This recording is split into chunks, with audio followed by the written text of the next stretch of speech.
Think I'm in danger and I can't help myself. I wanna be saved, but we have to save ourselves. Aren't you the hero that I should turn to? The institution with swollen morals, black and blue. I love you and I hate you at the same time.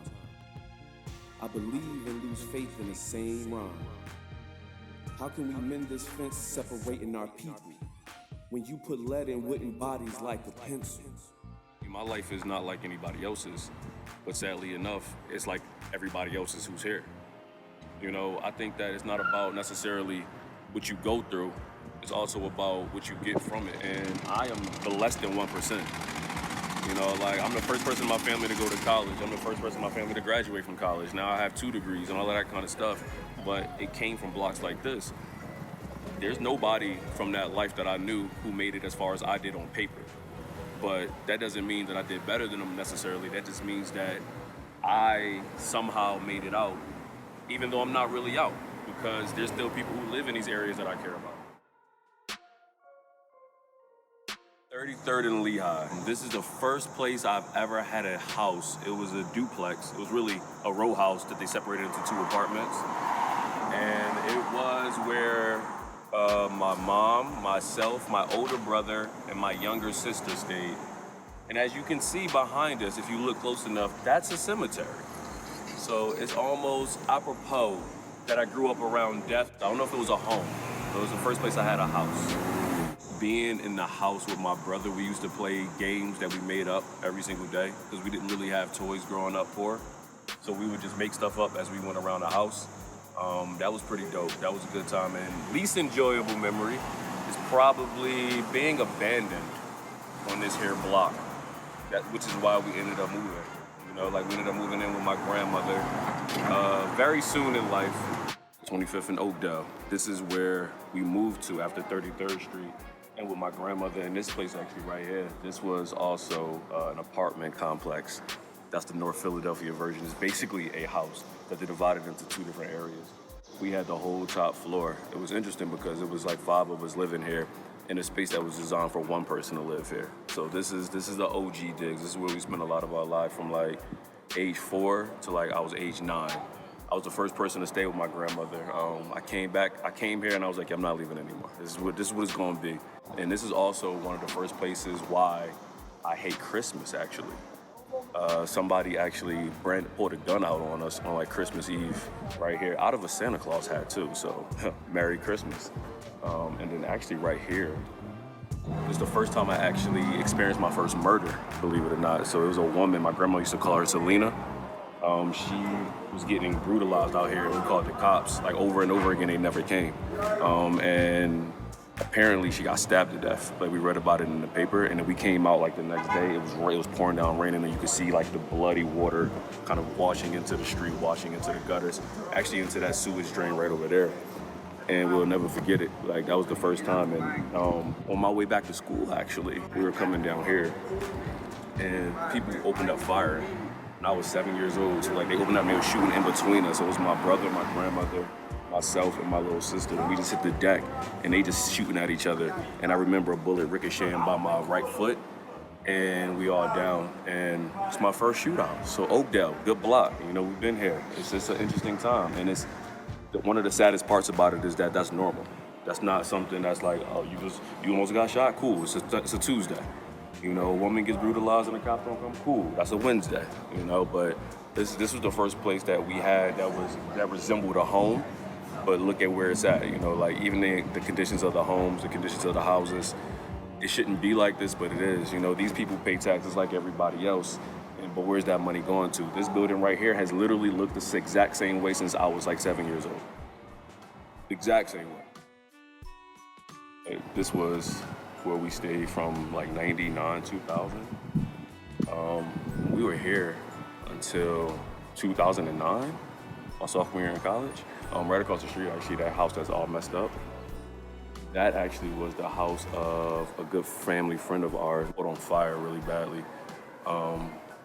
And it was a person who lived there who I went to school with from kindergarten all the way through 6th grade. We had every class together, every single class. And then I went to a different middle school, and then we reunited, like, I think freshman year of high school, actually.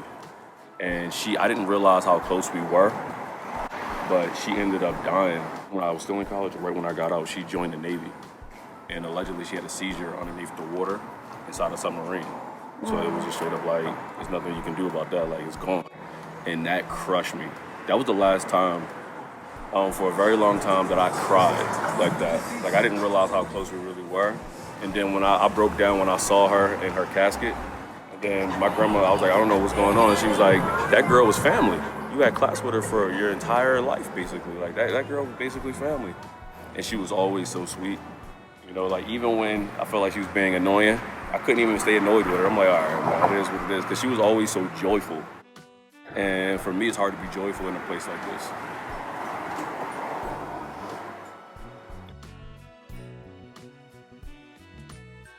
I don't know, maybe there's something after this. I mean, this shit ain't that cool for this to be the only thing that we experience, all right?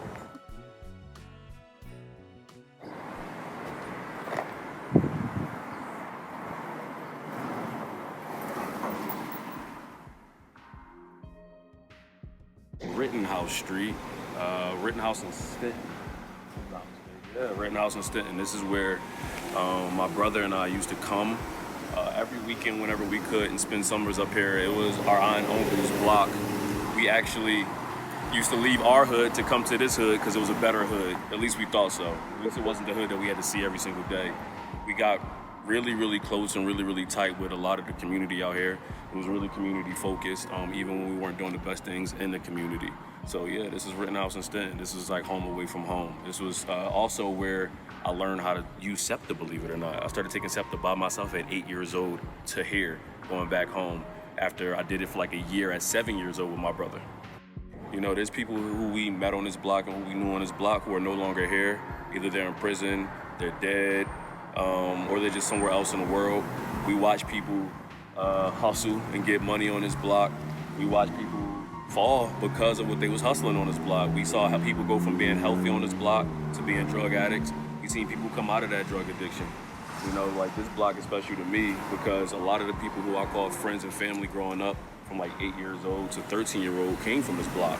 You know, and most of the people I don't know where a lot of them are, and the ones that I do know where they are always in the best place. So I try to hold this block dear to my heart, even though there's a lot of stuff going on this block. You know, I remember distinctly that the police, might have been the feds, but the police, I remember they swept this whole block. They took it all down one day, one early morning, because they was watching it for many months, putting the hidden cameras in. So it's interesting too to kind of see where everything is right now. And I think that the more time that passes, the more it feels like it hasn't really changed, even though the same people are there. You know, my best friend was from this block. You know, we were play cousins, as they might say. And he's doing double or triple life right now. So he will never probably visit this block again. You know, not that he might want to, but it's not really a possibility anymore.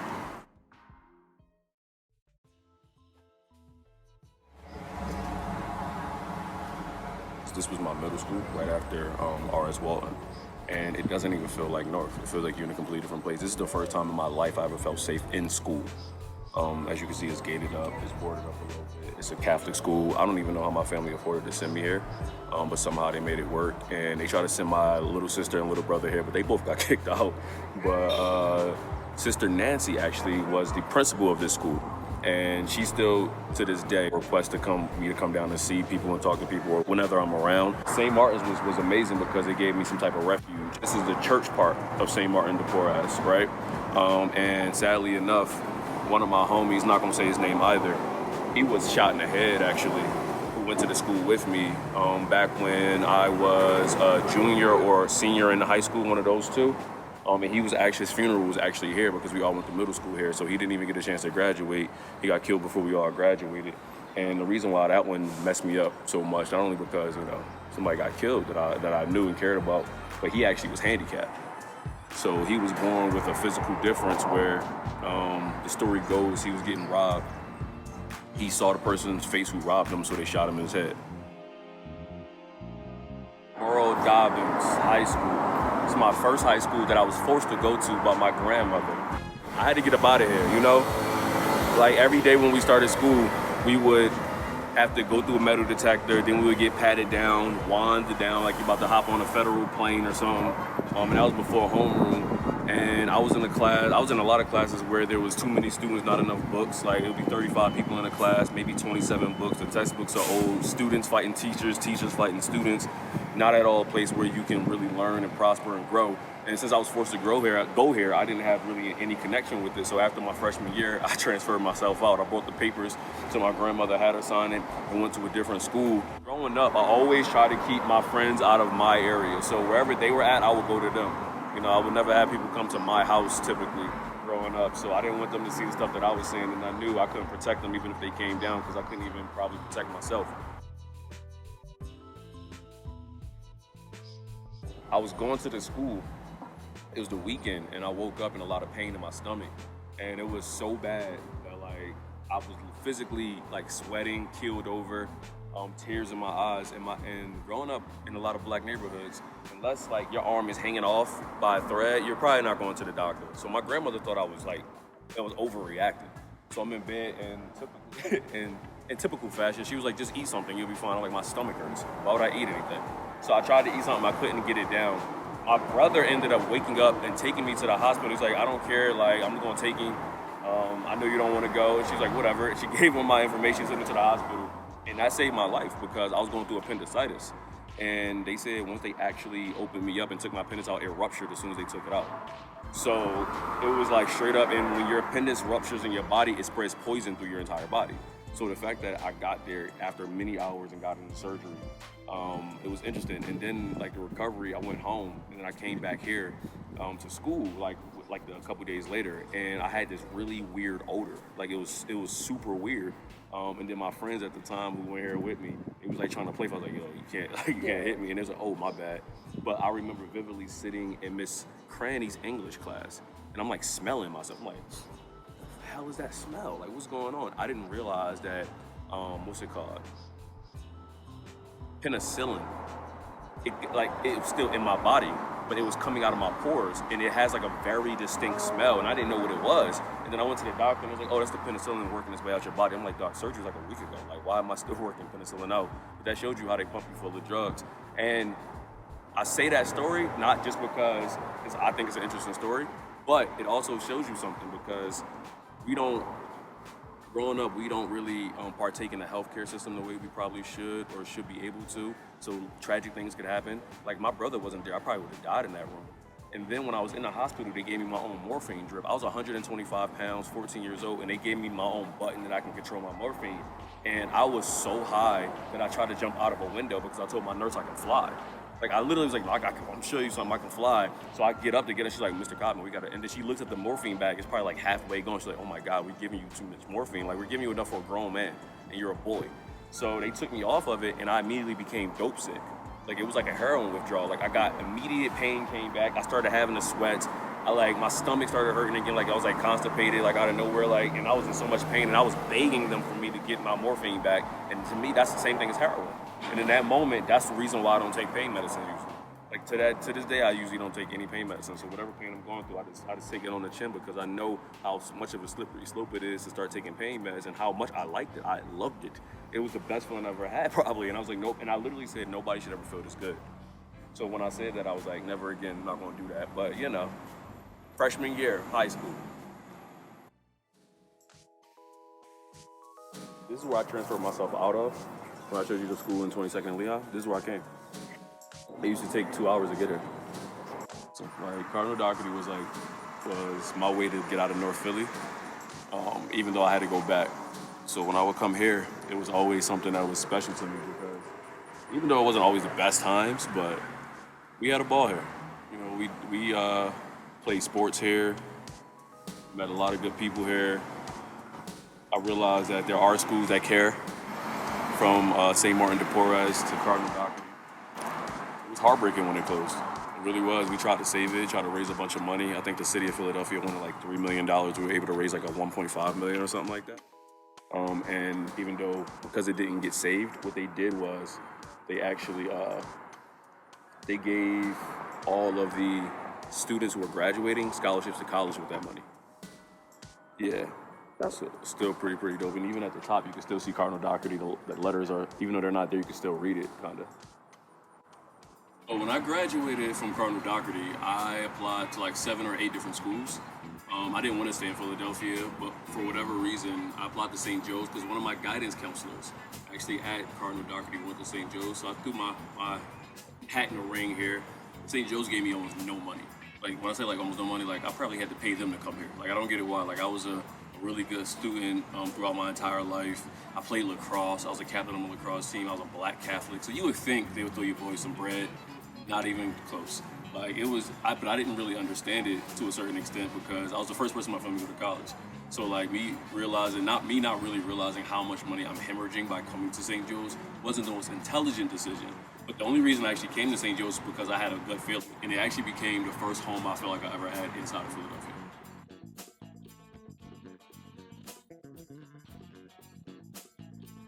Probably to question everything.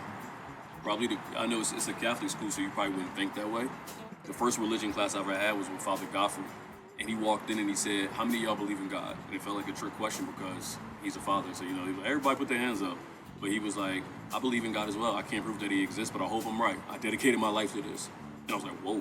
He was like, that's what we're going to talk about today. So he gave us the first thing he ever gave us to read was some works from atheists. He was like, we're going to talk about these atheist writings. We're going to talk about them in class. We're not going to debate them because it's a person's belief. So that's not really up for debate. It's just debating the thought process of what we're doing. So it taught me to really question everything. I mean, I was always a person who questioned a lot of stuff anyway. But coming to college, I say this in my professional life, I think that you're supposed to grow outside of the classroom as much as you grow inside of the classroom, if not more. And college is one of those things where you get to grow. Like I didn't need the personal development as much as some of my peers did. I was on my own for a very long period of time. I had responsibilities for a very long period of time. I was working already 40 hours a week from time to time when I was on my team. So I was already an adult in that sense. But learning things that I never knew inside the classroom and learning things about the world outside of the classroom, that's probably what I hold on the most. And helping people. Helping people, I mean, I've always been about helping people, but St. Joe's prides themselves on helping people. That's what we do. It's in our credo, it's in our mantra, it's in whatever you look up in St. Joe's is always about helping people, and that's because they were Jesuits, and that's what Jesuits stood on. They were the ones standing next to the lepers in South America, Central America, and Africa, and things like that when nobody else would. They went out of their way to always be on the front line, and that's admirable.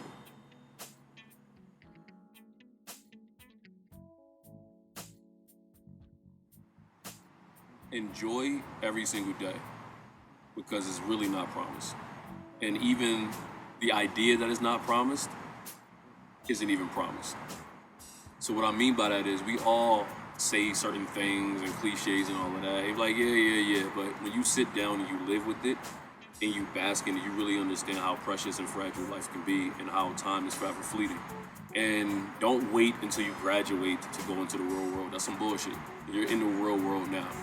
Even if you are at school, even if you're in high school, the real world is all around you. And if you feel like you have to graduate from a college or a university to experience the real world, then you're missing out on valuable time while you're actually in the real world. The real world is what you make of it and what you go see. And never compare your struggle with anybody else's struggle. It's not about what somebody else is going through or even what you're going through. It's about what you do with those struggles, what you do with those times. What are you doing when things are tough? You can have a breaking point. We all have breaking points. Don't believe just because you can endure that you should. I don't live by that. Like when they say, it doesn't kill you, it makes you stronger. That's some bullshit. I never met a strong person in a coma. Like when they say God gives us toughest battles to his strongest soldiers. Soldiers die at war every day. So like, what are we really talking about here? Like I think somebody can die from a bullet the same way you can die from a broken heart. There's many ways to go in here. And there's many ways to live, and you got to figure out which way you're going to live because you might not be able to decide which way you go out.